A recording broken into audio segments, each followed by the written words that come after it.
Vamos ler o título? Atitudes que edificam a família.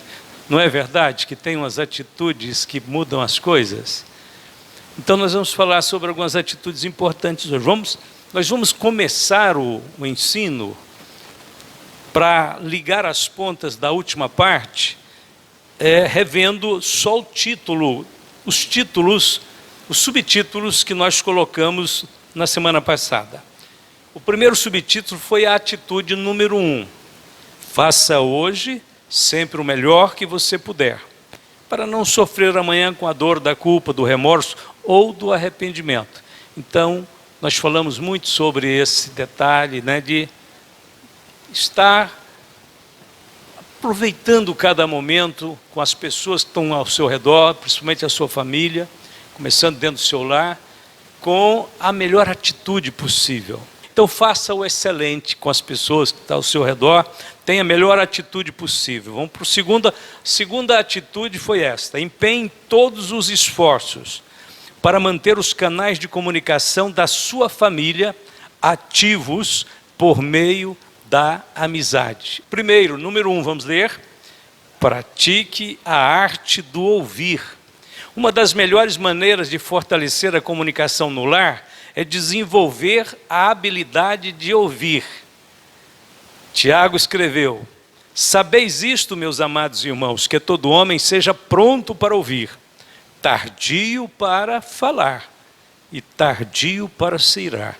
Então tem duas coisas que a gente tem que ser tardio. Não pode ter pressa para fazer, é ficar falando muito, ter pressa para falar muito, e muito menos ter pressa para ficar irado, aborrecido. Mas temos que estar pronto para ouvir. Essa prontidão aí, ela coloca numa outra perspectiva a nossa vida. É bom ouvir. Aprender a ouvir realmente é uma arte. A arte de ouvir. Por quê? Vamos ver alguns detalhes. Ouça de forma empática. Quando você vai ouvir alguma pessoa, você tem que ouvi-la tentando entender, sentir o que ela quer te falar, colocando-se no lugar dela. Escutar não é pensar naquilo que vai responder, enquanto o outro ainda está falando. Você fica já procurando resposta, não escuta o que ele tem para dizer. Você está mais preocupado em dar uma resposta. Não, ouça. Quando ela terminar de falar, você ainda não tiver uma resposta, não tem problema. Pelo menos você ouviu atentamente. Escutar não é interromper as pessoas no meio da sua comunicação. Às vezes a gente tem esse hábito. Pais faz isto muito com crianças. É claro que as crianças têm dificuldade de comunicar, Um garotinho aí de 4 anos, 5 anos, às vezes chega uma visita na sua casa, você tem um filhinho dessa idade, chega uma visita, ele quer conversar alguma coisa com aquele garotinho, seu filho. E aí você fica tentando responder por ele, porque ele, às vezes você sente que ele vai ter dificuldade para articular uma palavra, responder. Mas procure deixar ele falar o que ele quiser, aonde ele conseguir, articular, falar, expressar. Não interrompa demais, não, porque senão você pode até bloquear uma capacidade cognitiva daquela criança de formular as suas próprias respostas. É melhor deixar falar.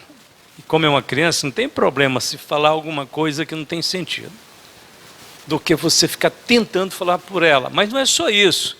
Às vezes a gente faz isso com adulto também, Está com visita em casa, sentado lá na sala, e aí alguém pergunta algo para a esposa, ela começa a demorar um pouquinho para pensar, o esposo já responde. Depois vem outra pergunta, quer responder de novo.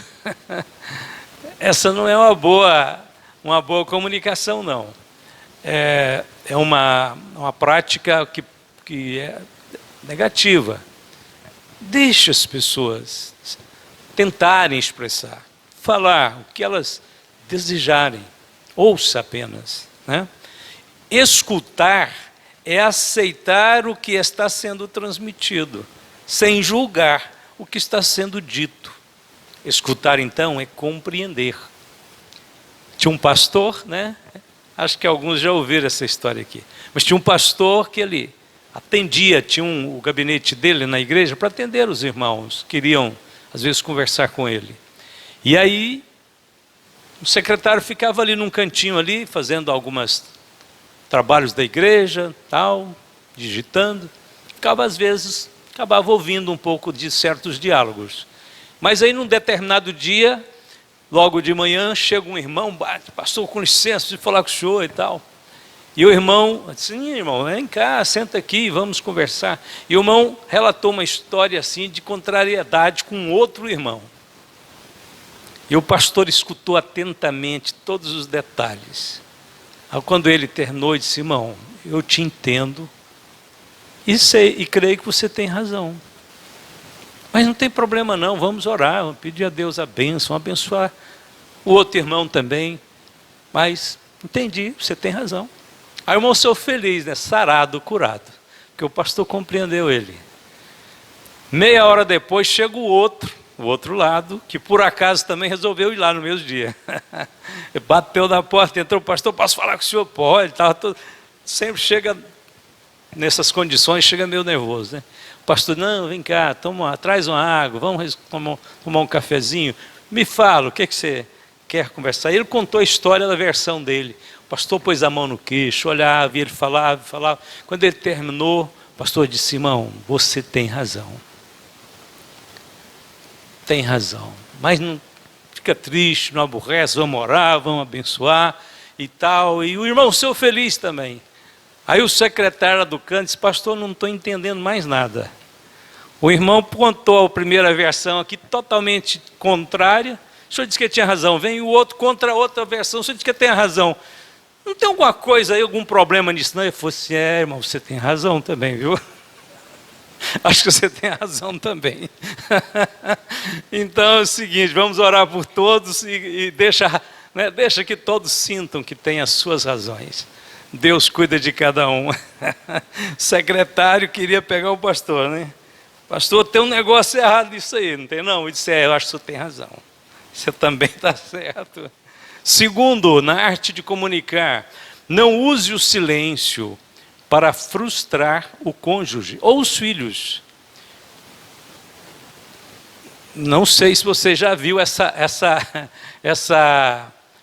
mania, né? Essa maneira, às vezes, de comunicar. Às vezes dentro do lar acontece muito isso. Não é falando, é não falando nada, né? O marido quer falar com a esposa, ela não quer responder, não quer dizer nada, não dá nenhum palpite. Ele fala, ele quer puxar um assunto, ela está contrariado com alguma coisa, então fica em silêncio. Às vezes, por outro lado, é o esposo. Às vezes também pode ser os filhos. Já viu aqueles filhos que dizem assim: meu pai não me entende, meus pais não me entendem, não me ouvem, não me entendem, né? Por quê? Porque não acham um canal de comunicação com os pais. Gostaria de conversar, contar um detalhe da escola, dos amigos, dos seus problemas pessoais, mas meus pais não me entendem. O silêncio, especialmente por parte do marido, representa uma resposta negativa para a esposa. Não use o silêncio para frustrar seu cônjuge nem seus filhos.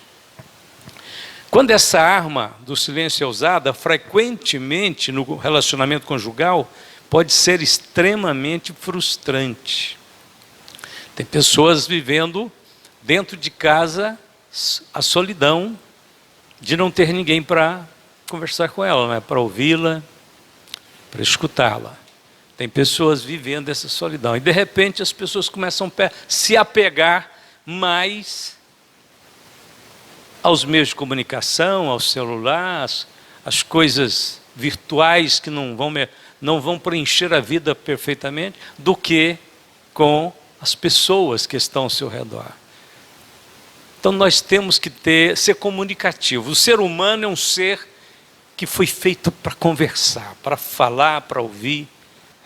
O problema oposto do silêncio é quando a pessoa fala demais. A esse respeito, a Bíblia tem muito a dizer, especialmente em Provérbios. O que guarda a sua boca, conserva a sua alma. Mas o que muito abre os lábios tem perturbação. Provérbios 13, 13.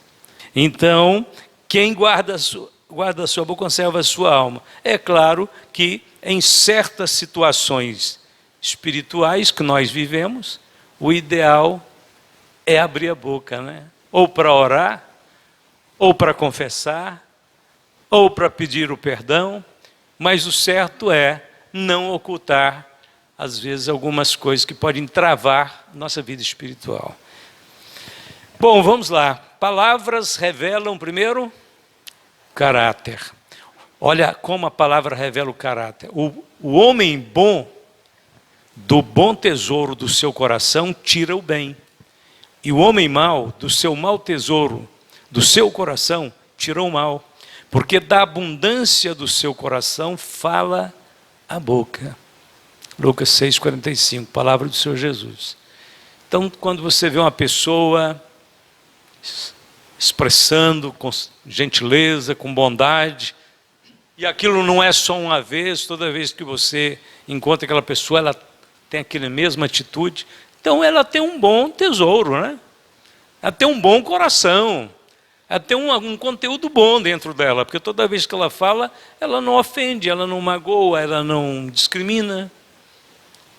Agora, por outro lado, você sabe que tem um outro tipo de pessoa que ele abre a boca, já é para falar, isso não vale nada, isso não presta, eu não dou nada por fulano e tal, que ele só fala isto. Tem que ter cuidado, porque às vezes o problema está no bom tesouro ou no mau tesouro que está dentro da gente. Daquilo que então a boca fala, geralmente é da abundância que há no seu coração. Palavras decidem relacionamentos. Olha que maravilha. A resposta branda desvia o furor, mas a palavra dura suscita ira. Provérbios 15, verso 1. Então, uma palavra gentil, bondosa, uma palavra branda, sara, aplaca o furor, acaba com a impetuosidade, com a arrogância. Né? Às vezes uma só palavra. A morte e a vida estão no poder da língua, e aquele que a ama comerá do seu fruto. Antes de abrir a boca, pense no efeito das palavras. Isso é importante, né?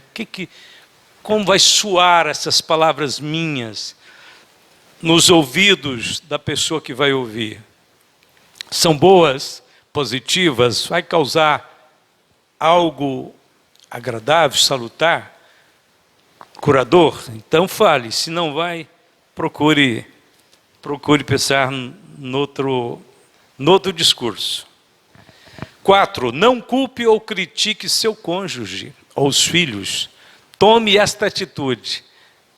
Vamos ler juntos?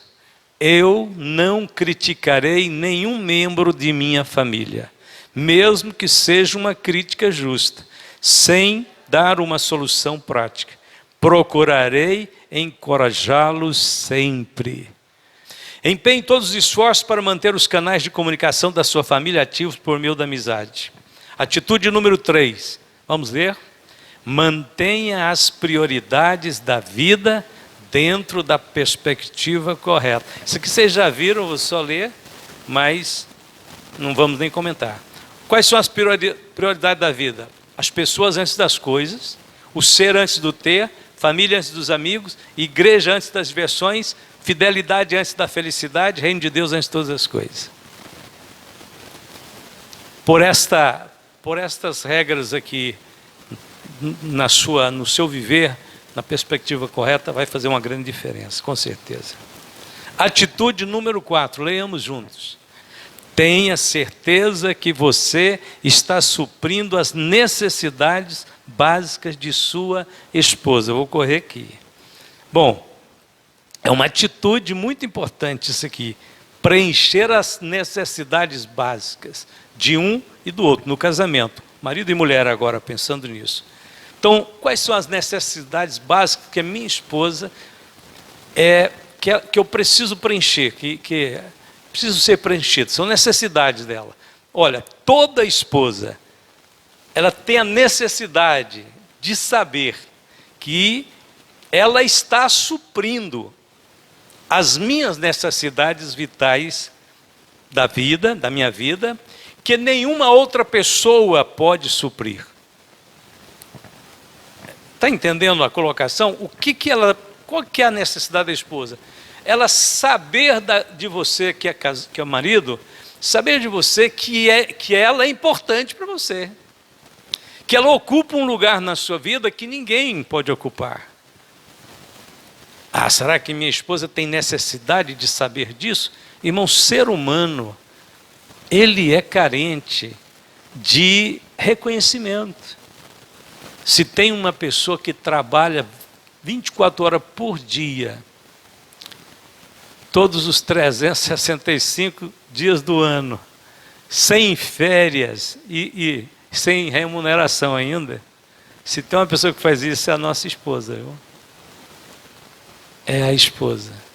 Eu vou te dizer um negócio, tem muitos homens que trabalham bastante, mas eu acho que não tem nenhum que trabalha tanto quanto uma dona de casa, uma mãe, que tem que cuidar de filho, cuidar de casa, do esposo, escola, trabalho. Basta você combinar uma hora da sua esposa, fazer uma viagem lá para a casa da mãe dela, para ficar uns 15 dias para lá, que você vai ver que no segundo dia tem uma montanha de vasilha e prato sujo na pia, e você não sabe nem o que faz. Manda 15 dias só. Se estiver no quarto dia, você está orando. Jesus, manda minha esposa de volta. Fala, toca no coração dela, Senhor, para ela abreviar a viagem. Vai indo, você cansa de fritar ovo. Porque se você dá conta de fritar ovo, mal dá conta de fritar ovo, né? Disco voador. Mal dá conta de fazer disco voador. Vai indo, você cansa de ficar fazendo só essas coisas. Aí você corre no supermercado, compra o tequitos, só comida industrializada.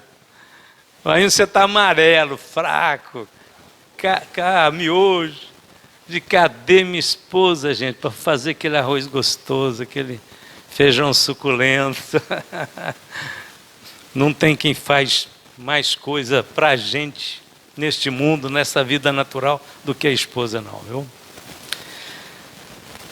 Ela precisa saber que é estimada e admirada como esposa. É a minha esposa, né? Essa é a minha esposa. Você tem que ter esse bom sentido do orgulho nesse sentido, né? Graças a Deus, Deus me deu uma companheira como esta, né? Ela precisa saber que você a entende e que lhe dará apoio e direção nas suas áreas de necessidades e fraquezas. Eu não estou lendo os versículos, mas em 1 Pedro, 3,7, fala que a mulher é o vaso mais fraco. Interessante, né? Tem umas coisas que a gente não entende. Ela é o vaso mais fraco e carrega, parece que mais fardo. É o que carrega mais fardo. Só o fardo da perseverança e da monotonia que ela enfrenta, é pouca gente que estaria a conta, né? Monotonia que eu falo porque tem que repetir uma coisa só, às vezes a vida inteira. Ela precisa saber que você gosta de conversar com ela, assuntos pessoais. Ela precisa da estabilidade e direção de um líder espiritual. Não é no sentido de que o homem tem essa autonomia para dar ordem para a esposa. Quando diz que ele tem esse poder, sugere que ele também é responsável pela segurança, pela estabilidade, pela proteção, pela tranquilidade, pelo conforto. Ele tem que providenciar isso. Você quer mandar? Você quer dar ordem? A Bíblia diz que a igreja, que é o tipo da esposa, ela tem que ser sujeita ao marido, como a igreja é sujeita a Cristo. Mas no mesmo texto, Jesus disse que o marido tem que amar a igreja como Cristo ama a igreja. Por que a igreja não quer desobedecer a Cristo? Por que a igreja não tem nenhum plano de rebelião contra Cristo? Porque Jesus ama a igreja. Você tem direito de ser honrado, obedecido, de ser reverenciado, falando para o marido. Se você amar a igreja, a esposa como Cristo ama a igreja. Se nós amamos a esposa como Cristo ama a igreja, a esposa não terá nenhuma dificuldade de se submeter ao esposo. Porque ela sabe que ele quer só o melhor para ela. Tudo o que é de bom. Porque o amor, tudo sofre, tudo suporta, tudo crê, tudo espera, não se irrita, não tem ciúme, não tem maldade, não tem nada disso. Só quer o melhor. A Bíblia diz que Jesus, né? Jesus ama a igreja e diz para a igreja assim, olha, vinde a mim, cansados, oprimidos, eu vos aliviarei. Tomai sobre vós o meu jugo, aprendei de mim que sou manso e humilde de coração, porque o meu jugo é suave, meu fardo é leve. Não é isso que o esposo também tem que falar para a esposa? Ele diz, eu não tenho fardo pesado, eu não quero te cobrar nada, eu não posso te cobrar nada, o meu fardo é leve, meu jugo é suave. Se nós podemos fazer pela esposa o que Cristo faz pela igreja, então nós teremos a mesma honra, o mesmo respeito, a mesma reverência que a igreja tem por Cristo. Louvado seja Deus. Vamos para esse número 5 para finalizar, que aqui agora vai falar um pouquinho também do esposo. Tenha certeza de que você está suprindo as necessidades básicas do seu esposo também. O que o esposo quer, precisa? Ele precisa de uma esposa que o respeite como homem. Olha, esposas, acho que isso não é novidade, mas eu vou falar, estarei repetindo talvez. Mas sabe que uma das coisas que mais o marido espera da esposa é respeito. Aliás, o esposo entende amor mais do sentido de respeito, no que diz respeito na área do casamento. O respeito é meu esposo, né? Ele dá prioridade para o esposo, fala bem do esposo, é o respeito. Se uma esposa faz isso, o esposo tem certeza que ela a ama, ela ama a ele, ela o ama. Por quê? Porque por causa do respeito. Segundo, ele precisa de uma esposa que continue a desenvolver sua beleza interior, exterior, ou seja, uma mulher que num nível médio procura estar sempre cuidadosa com sua vida, com seu corpo, com a sua aparência, mas também com sua beleza interior, né? Sua vida de fé, desenvolvendo cada dia mais. Terceiro, ele precisa de uma esposa que seja grata a tudo que ele tem feito por ela. Seja grata a ele por tudo que ele tem feito por ela. Acho que é isso que tinha que estar escrito aqui. Isso é muito importante, hein? Mas é importante isso aqui, viu? Eu falo como esposo. Às vezes você gasta uma vida quase inteira, mesmo a metade da vida, né? Para conseguir construir uma casa, para conseguir comprar um carro. E aquilo custou muito para você, suor, horas extras, cansaço, né? Depois, num dado momento da vida, a esposa, ao invés de lembrar que aquilo realmente custou muito pelo seu trabalho, começa a poder feito, né? A única coisa que nós temos para andar é nesse carro, mas ele pode ser simples, ele pode ser até velho, mas ele custou muito para o irmão que trabalhou para comprar, né?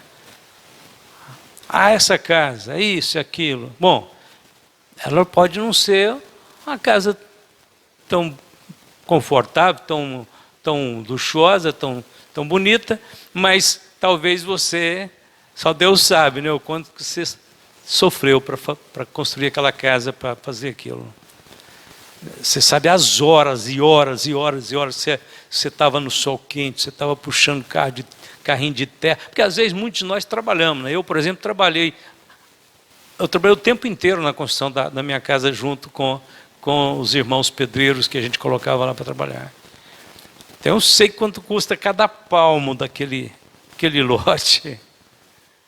Quando põe um defeito ali, pode até ser defeito, mas me ofende terrivelmente, porque para mim custou uma parte da minha vida, uma parte boa da minha vida, né? Então a esposa tem que ver isso, assim como o esposo também tem que ser grato, né? O esposo tem que ser grato também. O esposo tem que pegar o pratinho de comida assim, sentar na mesa. Oh, Jesus, na hora da oração, você já agradece. Senhor, obrigado pela tua filha, viu? Que me coloca a comida no meu prato, coloca aqui na minha mesa todos os dias. E a esposa faz o mesmo, né? Entra no carro para vir para a igreja, o carro não está lá essas coisas, mas Jesus, obrigado. Eu sei que teu servo trabalhou muito para comprar esse carro. No dia que o Senhor puder, o Senhor nos dá um melhor. Mas, por enquanto, louvado seja Deus, seu nome seja engrandecido. É isso que nós precisamos.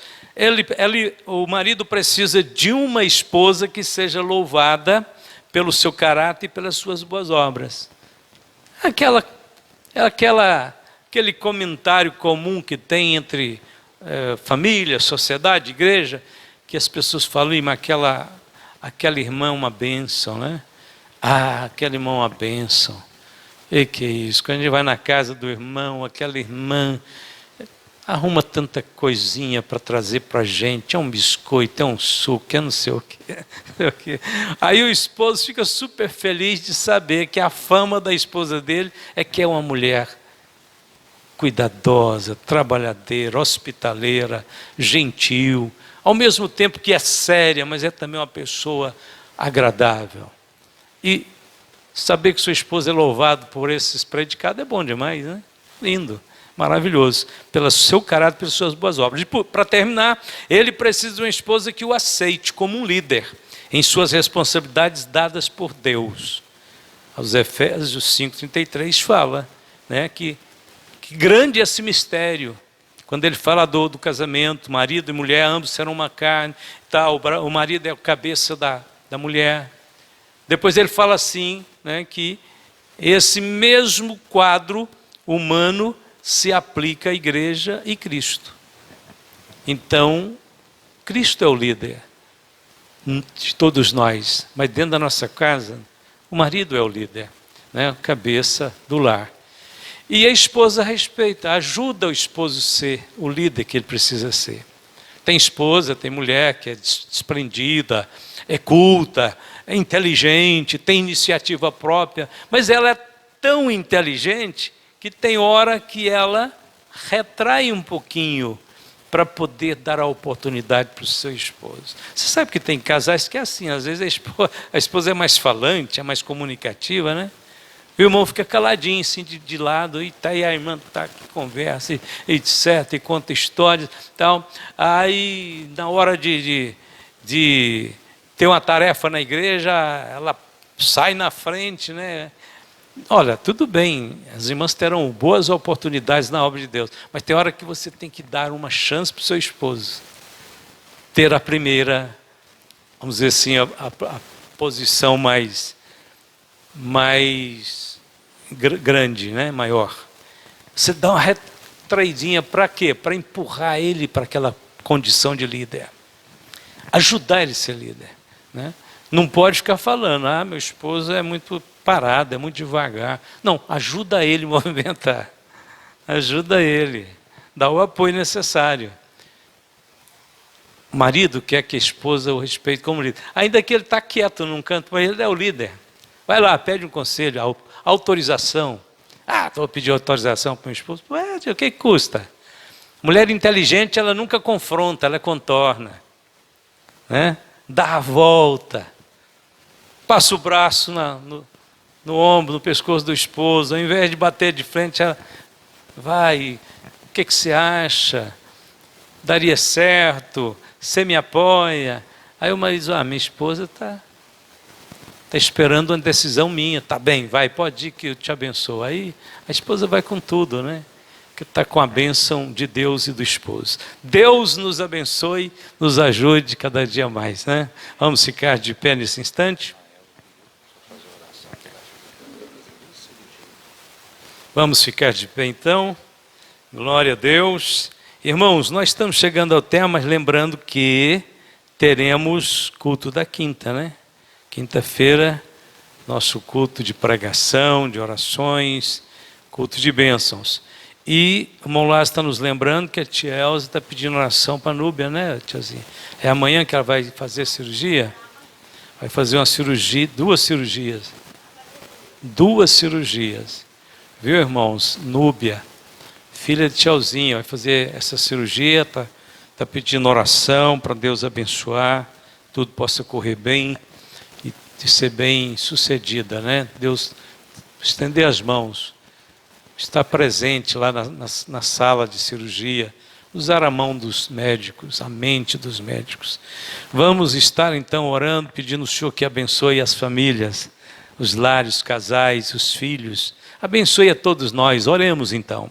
Querido Pai Celestial, nós queremos te agradecer e te louvar por este culto, Senhor. Lembrando nesta hora da Núbia, Senhor, que vai fazer as cirurgias amanhã. Senhor, estende as tuas mãos sobre a vida dela, tem ela sob o teu controle, sobre a tua proteção, sobre a tua bênção.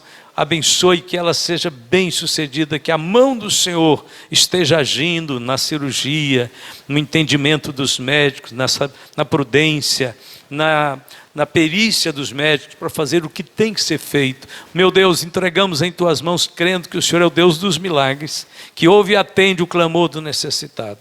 Oramos pelas famílias, pelos casais. Oramos, Senhor, para que esta igreja seja cada dia mais forte, unidos pelo laço deste amor perfeito, que é o amor de Cristo. Abençoe e despede a todos os irmãos na tua bênção. Hoje sempre te agradecemos, dizendo junto, amém. Deus abençoe.